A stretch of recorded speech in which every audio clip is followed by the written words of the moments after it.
ఒక మనిషిని అన్యాయంగా చంపడం. అన్యాయం జరిగిన చోట దేవుడు ఎందుకు ఏం చేయట్లేదు? హబక్కూకు గ్రంథం అంతా ఇదే.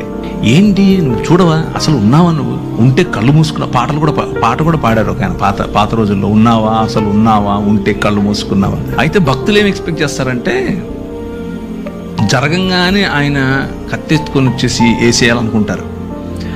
But God doesn't work like that. ఆయన అలా పనిచేయడు. ఆయన ఏమంటాడు అని అంటే, నా ప్లాన్ ఒకటి ఉంది, నేను చేస్తున్నా, నేను ఒక నూతన కార్యం చేస్తున్నా, అది వస్తుంది, అది జరుగుతుంది, you just need to see it. తీర్పు అనేది ఆయన చేతిలో ఉంది. Let's put it this way.